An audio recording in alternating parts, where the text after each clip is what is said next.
Hi guys! With me battling the flu for the past week, this audio review comes in a little later than usual. Here are my thoughts on episode 7 titled Don't Hit a Cow.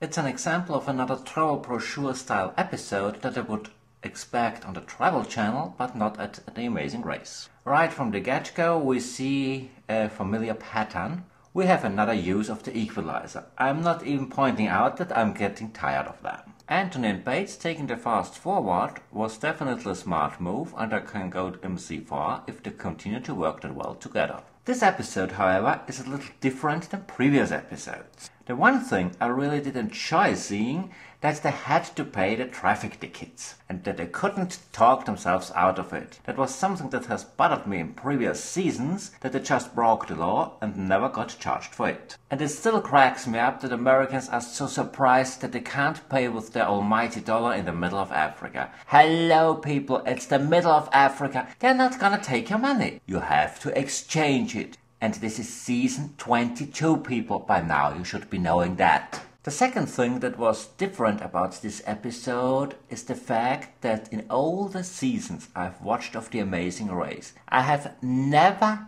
ever watched any episode where so many racing teams were so unsupportive with each other. What the hell is wrong with you people? You won't be staying in the race if you are not working together. So don't get annoyed with your partner, just help him. And by the way people, there's an old saying, there is no I in team. Megan and Joey were annoying as usual. I'm not even getting further into that, except that Joey was behaving like a complete douchebag. I mean, there's no other way to put it. Chuck and Winona finished at a very decent place for them, especially considering how unsupportive they were with each other at the beginning of this episode. Mona and Beth were doing pretty well. Also, they were equally unsupportive to each other during the T2, and I really don't like that. But at least they weren't as unsupportive and as nasty with each other as other couples. Max and Katie were absolutely nasty and unsupportive with each other. It was just terrible to watch. The entire speed bump task was just a laughable task to begin with. They might as well just drop the speed bumps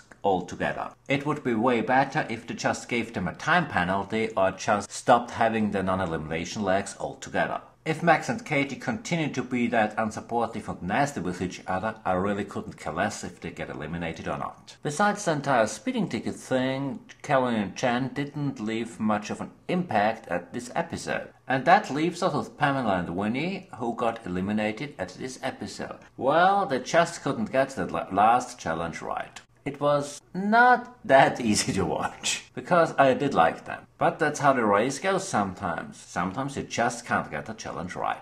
Based on this leg's performance, here are my predictions. I see Anthony and Bates coming in first place, Mona and Beth coming in second place, Chuck and Winona coming in third place, and I predict that Max and Katie are going to be eliminated. All pictures used in this video remain the property of CBS Television and Universal Pictures.